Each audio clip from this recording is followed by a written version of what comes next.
गंगाजल देऊन सगळे भक्त रामेश्वरावरती ते अर्पण करण्यासाठी दिंड्या मिरवणुका असं घेऊन निघाले. आणि हे सगळं निघालेले असतानाच बरोबर महाशिवरात्रीच्या दिवशी पार्वती देवी शंकरांना विचारते की अहो, महाशिवरात्रीच्या दिवशी तुमचं दर्शन घेण्यासाठी सगळ्या प्रकारचे भक्त येत असतात, ते सगळे खरंच तुमचे भक्त आहेत का?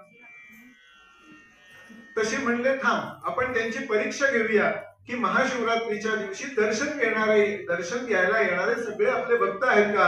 हे मी तुला पटवून देतो, दाखवतो. त्याच्यामध्ये सगळेच काही भक्त नसतात, एक दोनच मनापासून येणारे भक्त असतात. आपण त्याची परीक्षा घेऊया असं दोघांमध्ये ठरतं.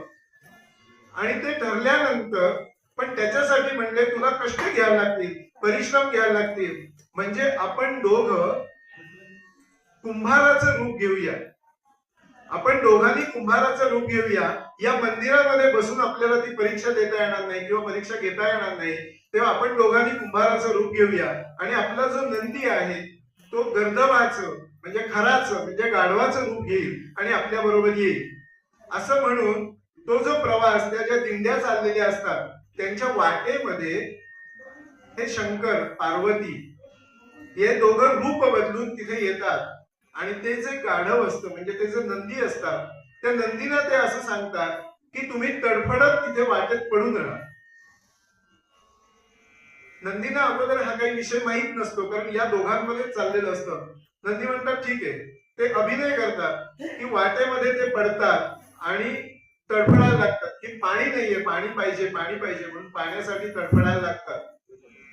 पार्वती वाट बघते. पार्वतीला पण प्रश्न पडतो की हा नक्की काय प्रकार आहे, असे कसे संत आपल्याला सापडतील किंवा भक्त आपल्याला सापडतील?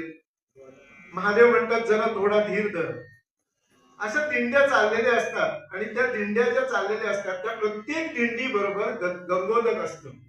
त्यांच्या ह्याच्यामध्ये गंगोदक असतं.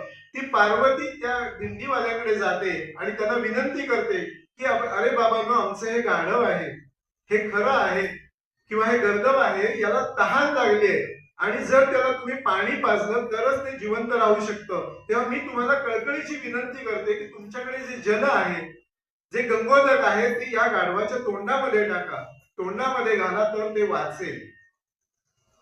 पण एवढे सगळे दिंड्या घेऊन जे आलेले असतात ते म्हणतात की अहो, आम्ही गंगोत्री मधून हे सगळं घेऊन आलोय, ते ह्या तुमच्या गाढवाच्या तोंडात घालण्यासाठी का? नाही नाही, आम्हाला रामेश्वरावरती त्याचं उदक सोडायचंय, ते अर्पण करायचंय, तरच आम्हाला हे